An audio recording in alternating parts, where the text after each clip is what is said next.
Good afternoon, everyone. Thank you all for joining today's medical grand rounds to be presented by Dr. Shiva Akula. Dr. Akula and I, we go back many years, I think all the way back to 1992. He was a staff physician at the VA at the time, and he received his medical education at Osmania, and after he earned his medical credentials, he came to US. He's completed an ID fellowship at Tulane, and he was faculty at Tulane until about 10 years ago. Is that right, Shiva? Yes, 20 years ago. Yeah, okay. And then he moved on to private practice, and he has varied interests and activities, including palliative care, some entrepreneurial projects, and his latest interest I see is related to Alzheimer's, memory disorders, and reminiscence therapy, which is going to be his presentation today. Before I turn it over to Dr. Akula, I want to remind all who are online that if you have any questions, we're expecting that there will be some time for Q&A session at the end of his presentation. Type your questions to the Q&A bubble at the lower end, in the lower bar of your screen. After Dr. Akula presents his talk, I will read them to you for him to answer for you. So with that, it is a pleasure to have Dr. Akula to talk to us, and Shiva, it's all yours, and thank you for joining us today. Good afternoon, Tulane friends and guests. It is what a fantastic opportunity for me to do a presentation starting 2021. It's a great honor. Thank you, Dr. Bodeman, Dr. Chakraborty, and Dr. Victor, and welcome now to the Tulane. And I appreciate all the help that you guys given me in trying to get this project started. So my talk today is the reminiscence therapy, reliving past experiences. I'm going to present a nursing home lady, and then we'll talk a little bit.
This is a nursing home patient, Alzheimer's disease, wheelchair bound, can't do anything for herself, almost total care.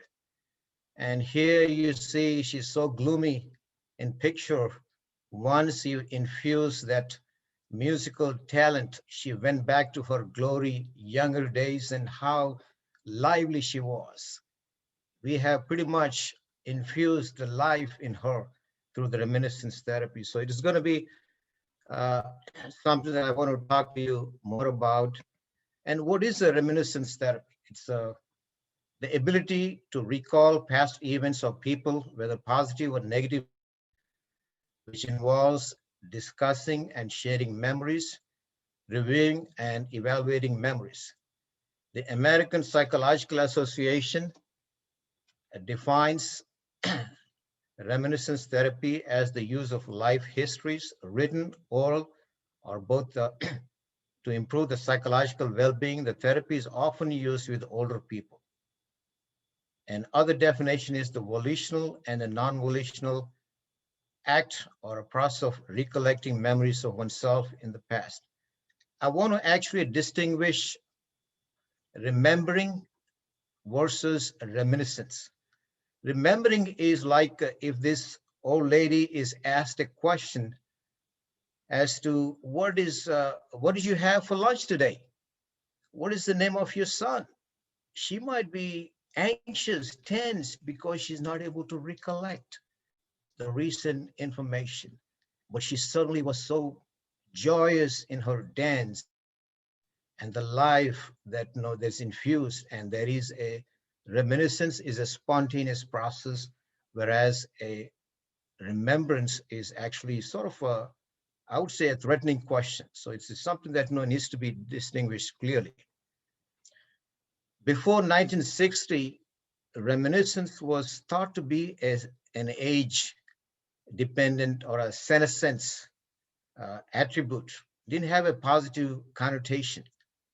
But in 1960, Dr. Butler proposed reminiscence therapy as a therapeutic modality in the treatment of Alzheimer's dementia.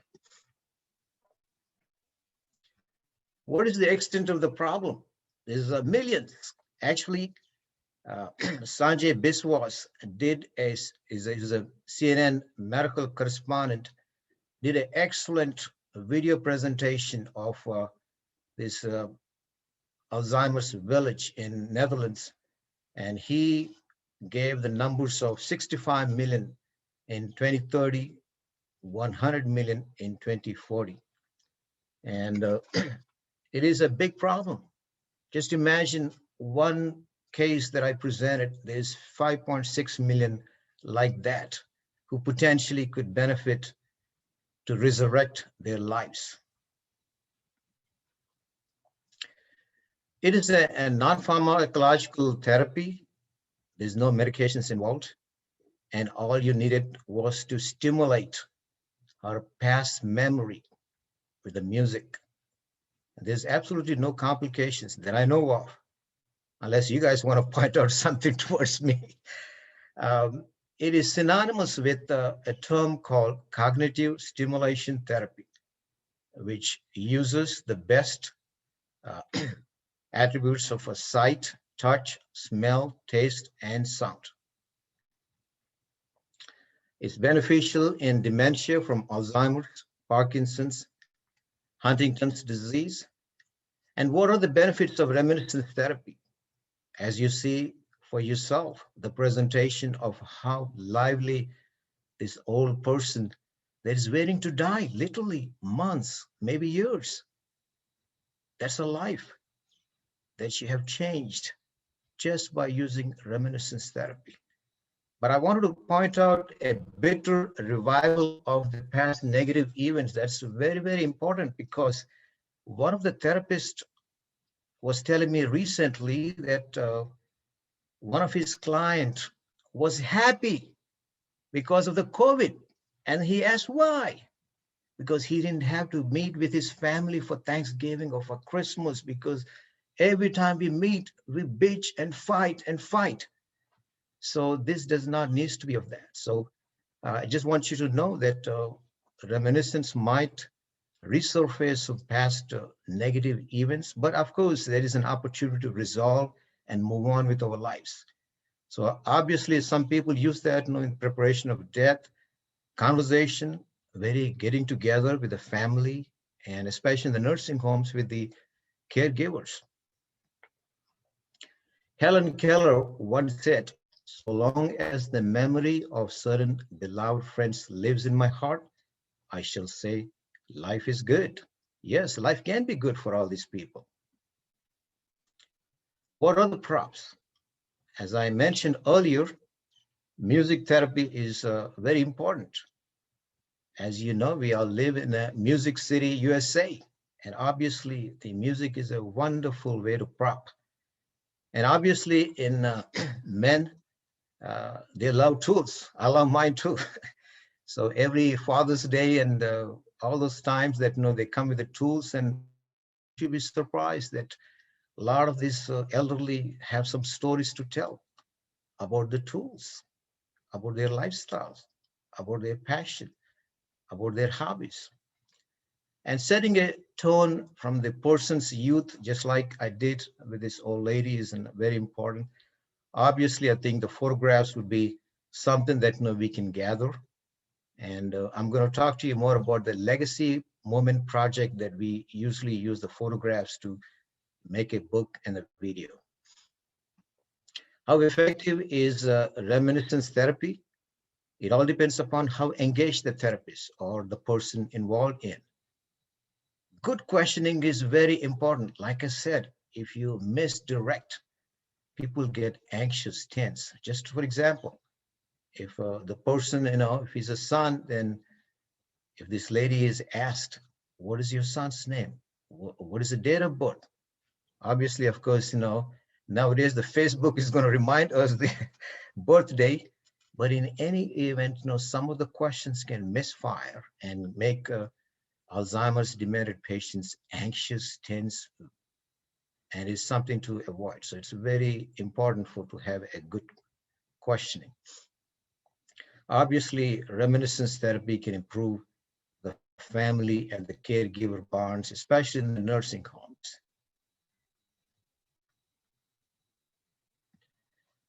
We live in a digital era, and there is so many programs available in this Reminex pocketbookmemory.com digital reminiscence. I want to talk something about the social media and especially Facebook. I was surprised that I opened my Facebook today, and then it's already reminding me of the birthdays of several people. We need Facebook to remind our birthdays.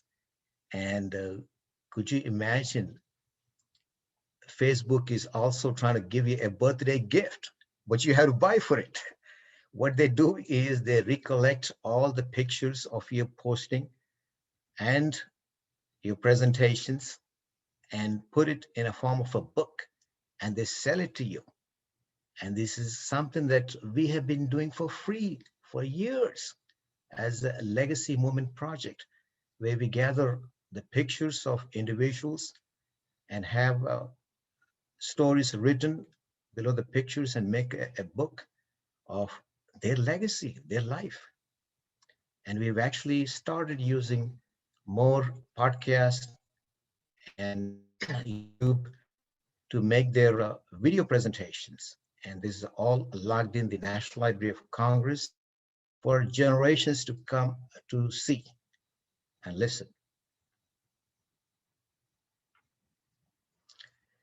There are various reminiscence services available.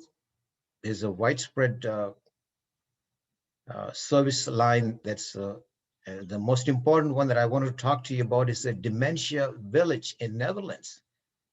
Could you imagine that we have in the nursing homes, the memory care units, there's a lockdown, and this lockdown has been there for a long time. We only know about the lockdown now because of COVID, but these Alzheimer's patients are living in the memory care unit locked down, and there is a village where they can be free.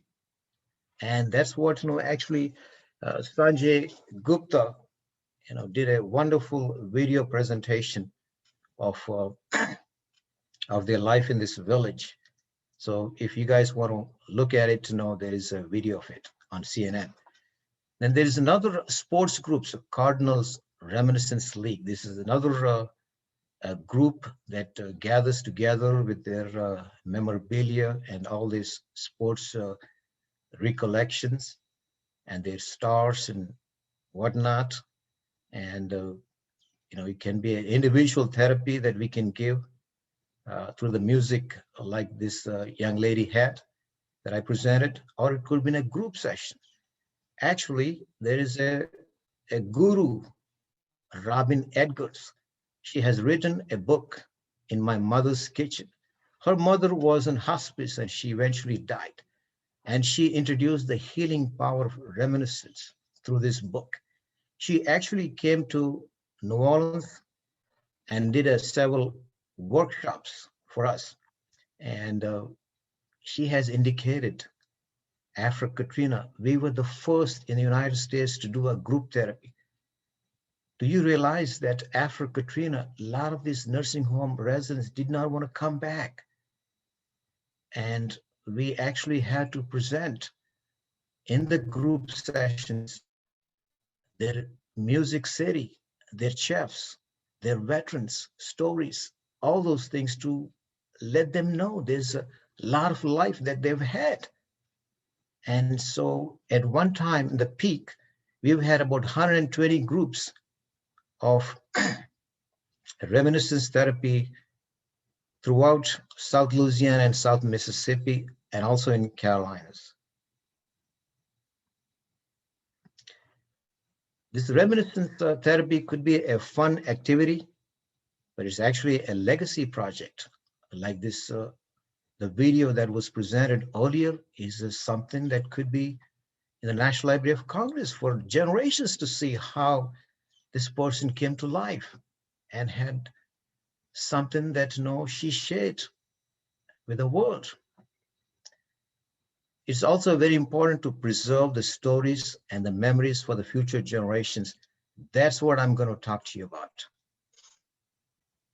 There's a lot of research that's going on, and that a lot of the reminiscence therapy is pointing towards an improvement in the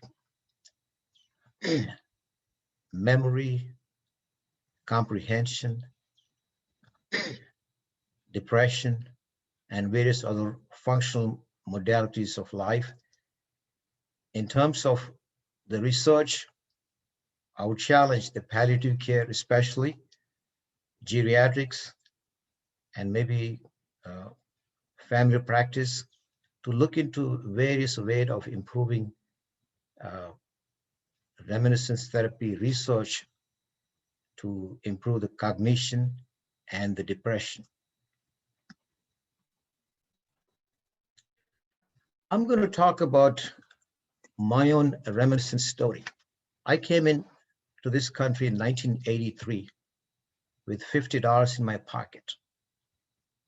And my first stop was through Tennessee, at the University of Tennessee, then through University of Alabama, and finally landed at University of Texas, where I was a graduate student. And I had the opportunity to see the beginning of AIDS epidemic. After that, I went to, and in Houston, I also wanted to let you know, at MD Anderson Hospital, I had the first job of a phlebotomist with $4, and as a foreign student, I was allowed only 3 hours. So $12 a day, that was my earning. And I went to Illinois Masonic Hospital, did my residency, then went to Stanford University, where I had the wonderful opportunity of working with the guru of CMV, Tom Merrigan, who actually is credited to have discovered or researched for the initiation of a treatment with ganciclovir, and which is, as you know, the CMV retinitis is a sight-threatening infection, and ganciclovir was the first treatment available. And then I came to Tulane, and a great fortune of working with wonderful colleagues, including David Moshad, who's now the chief of infectious disease, and I had a good fortune of working with Becky Clark, Lynn Beish, Pierre Dejas, and Mark Balke. Oh my God, I don't know how many people that I can count because I have a limited time. But I wanted to mention one story of Dr. Newton Hyslop. Boy, everybody remembers that his late rounds, like around 9 o'clock, that taught me a lesson. Buddy, you got to work hard. And that's the lesson that I learned from that. And I respect, Dr. Newton Hyslop. And at the same time, and I had the good fortune of working with Dr. Bottoman at the VA, and I've also worked with um, the deceased, I forget the chief of, um, medicine at the VA at that time, and I'm blocking on that. Through the course of past the fellowship in 1994, I had the good fortune of setting up a foundation which is responsible for a lot of activities, including Reminiscence therapy. And like I said, we do a Legacy Moments project where we gather the pictures and write the stories into form of a book, integrate into form of a book. And this is also available as a video. And we also can do an ethical will. There was a recent survey of the elderly people. They were asked exactly, what do you want your future generations to remember? They wanted to know who they are, what struggles they've been through, what are the lessons they have learned. Only 25% of them want to talk about the finances. So there is a tremendous amount of fortune that needs to be inherited, and it can be written as a document. It's called ethical will. And there's a bunch of programs that we do, and I'm going to talk to you as we go along. Here is the beginning of a series of videos that we have done as a part of COVID and as a Reminiscence series. And this is Dr. Bill Lacote, who at one time was called the king of the nursing homes.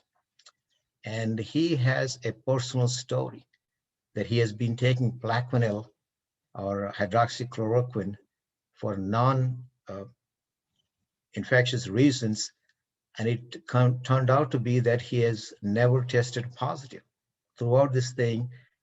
And I should salute him at his age with multiple medical problems, including cancer, that he was still seeing COVID patients. And he was daring doctor, and he is. If he's listening, I want to say hello, Bill. I appreciate the courage that you have in, facing this COVID with your own, medical problems.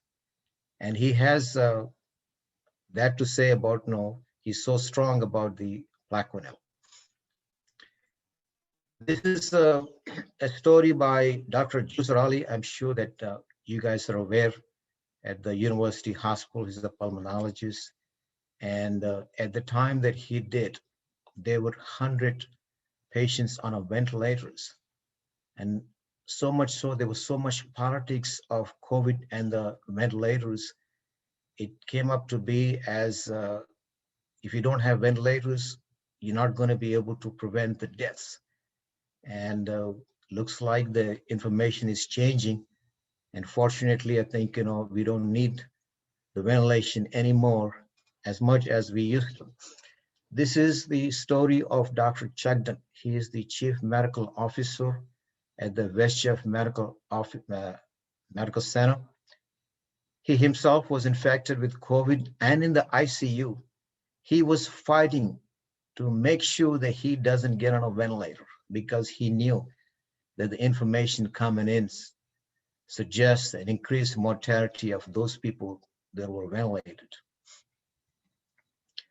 This is a story of a pharmacist. He actually, when there was a peak pandemic in March, there was several people were running out of the sanitizing gels. So he, as a pharmacist, went back to his roots, and that is compound dispensing. So he went and bought a whole bunch of cases of, I would say, liquor, alcohol from breweries, and he constituted the sanitizing gels, or whatever the protocol is. And he's a hero because he found a solution to the need for a sanitizing gel during this pandemic. And that's his story. This is Dr. Michael Russo. I have a chance to work with him at the West Chef. He was infected with COVID, and it was actually a double whammy for him because his mother passed away, and it was terrible. And I had, at that time, when I went to the funeral, there was hardly anybody because people were afraid to go to the funeral. And here we developed a virtual celebration of life. And the first component of virtual celebration of life is a psychological component where they talk about the Kubler-Ross grieving stages. And here is Dr. Lee Matthews. And you have the second component of a chaplain. And the third component would be the story of the deceased. And this is a celebration. We aren't going to go through this video. This is the story of Jeff Demar. He is the vice president of a large group of nursing homes. As you know, that nursing homes is where there's 1 out of the 5 deaths in state of Louisiana from COVID happened in the nursing home. So you can imagine how important it is for an effective response. And here is Jeff's story. And then followed that with Dr. Tom Bresky, the section chief of LSU Geriatrics. And he had his wisdom packed in this small video. This is a story of Craig Nicholson, who's the palliative care guy. And he described the death and devastation during the COVID-19, especially during the peak pandemic. This is one of the nurses that was the earliest. In fact, as a matter of fact, at Turo, I remember the first case happened at the VA, and then there was a Turo on the news. Then I knew something was happening, and the next thing that I heard was the nurse who I worked with in one of the LTACs, and she was infected, and she was actually on the ventilators. Thankfully, she survived, and that's her story. During the peak pandemic, there was so much of chaos. There's a lot of crazy people can't get their medicines because the clinics are all closed. And a lot of people that are not crazy have gone crazy from COVID-19. So it was very important for some help in the mental health area. And in fact, we have actually, through the foundation, set up a free hotline for the people to call in for their grieving needs. It's actually run by Dr. Lee Matthews, Dr. Arshad, Dr. Nagaraj. Then we had a series of reminiscence stories. This is Dr. Title. He actually is a dentist who practices right close to my office on 3600 Britannia. And I did not know more about his story as to how he was not only a dentist, but he is a musician as well. So he will tell his small story, how he turned to be a musician while being a dentist. This is the story of Dr. Walker. He's an ENT doctor, and he practices very close to my office. I did not know about his story, that he was the first Black ENT resident. And that was a sense of great accomplishment. With all that's going on, the Black Lives Matter and all this stuff, this is a very special touch of a story of how far he has come. And that's something that you need to watch. Now, this is my second son, Prakash, and we were floating with this Camp Swan. Camp Swan is a bereavement camp for the kids, and we have been doing that for several years. And unfortunately, this year, I predict this is going to be a huge hit, as we have close to 2 million people that have died of COVID. And you have children, perhaps millions, they're missing their grandparents, parents. And this is one small way to let them know we're there for them. It is actually a 3-day, 2-night camp where there is a music therapy, art therapy, and the kids interact with some celebrities sometimes to tell their stories about their tragedies in their lives. Coming back to the foundation, I want to revisit that in 1994, I had a little dream of setting up a foundation, and I went to Bruce Spicer, he's an attorney, and Bruce laughed at me. Shiva, let me tell you something, you're dreaming too high, just like the Ford Foundation, Rockefeller Foundation. I said, Bruce, just do it, man, it's my money. And I set it up, and I don't regret that at all, because that was my first seed that I set up, and I hope it'll be like a huge tree someday. And we not only do, like I said, reminiscence therapy, the legacy projects, there's a whole bunch of podcasts, YouTube presentations that I just mentioned to you. And there is a very strong indigent hospice care that is very, very important. The last 6 years, we counted the numbers. We have done more than $2 million worth of services to the community. The biggest beneficiary has been the University Hospital, and that was possible because of the backbone of Canon Hospice. And Canon Hospice has been the financial backbone to the foundation activities.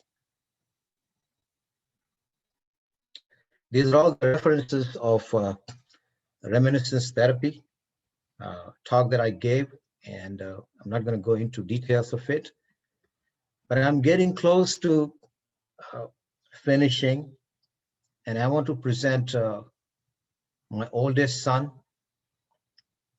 Prasad Akula, and he has been a classmate of Dr. Barman's son. They both went to Tulane Medical School, and Dr. Barman just indicated that his son is a psychiatrist, and my son was accepted to the only spot match in the urology at San Antonio. And I just wanted to let you know that he told me recently that he got 99th percentile in his class exam, which is conducted by American Urological Association, which is sort of reflective of the boards eventually.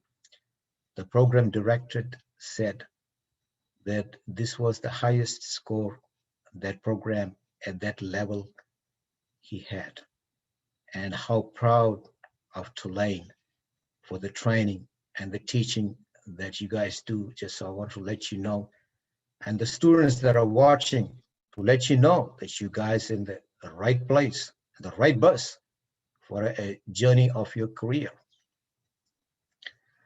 And I also wanted to mention the name of my third son, who's also a Tulane, and he's doing business and finance. He's going to be the final senior, and he actually is working out a financial analysis of the foundation so that we have a strong financial grid to continue with this community activities that we are doing. And in closing, Tulane has been not a degree, but a great experience of excellence, education, empowerment to follow my dream. I have graduated from one patient care to the community. And I want to go to the country, to the continents, and beyond in this COVID crisis and beyond. And I wanted to close with one Sanskrit saying, Vasudhaiva Kutumbam. The whole universe is one family. And with that, I want to thanks again, for the opportunity that I got in starting the first program of Grand Rounds in 2021. Thank you. Thank you all. Thank you, Dr. Akula. That was really fascinating. It was reminiscence therapy for all of us. So there is time for Q&A. I want to remind the participants, if they have any questions, they can type them in the Q&A bubble at the lower part of the screen. But and thank you also for the kind words about Tulane. You're Tulane alum as well, so you're part of the family. The reminiscence therapy, does it? Is there a somewhat defined program on how to go about it? Obviously, there is a need to individualize it for each individual. So can you discuss that a little bit? Yeah, I think, the reminiscence therapy, is a very flexible program right now. I don't think, I do not know of any specific protocol or a grid that's there, but I have seen several video presentations of musicians, stories of the veterans, that there's, and I would be not surprised if there are some programs where, it will not be a bad idea for, we live in a city we're known for foods. So maybe Chef Andrea is looking at it and say maybe he can gather all the chefs that are in the nursing homes and have a meal to cook and then have a reminiscence therapy. So there's several ways to approach it. And what's more important, I think, is at the end of the day, this could be a valuable asset if somebody is building Alzheimer's or a dementia village, just like they have in Netherlands, where they could have a music, or they could have food, they could have a small group sessions of storytelling. All of them could be part of the different aspects of reminiscence. Okay. There is one comment, it's not a question, from Lauren Hunter. Just wanted to say thank you for this presentation. I really enjoyed learning the difference between remembering and reminiscence. Thank you.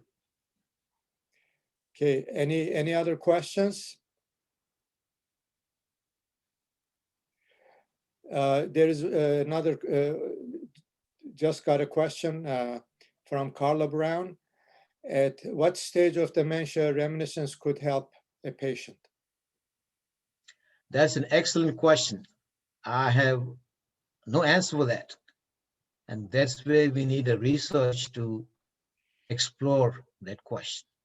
I hope Dr. Reske is listening, because he was actually, when we talked recently, that he talked about getting his fellows involved in some research project. Maybe this may not be a bad idea.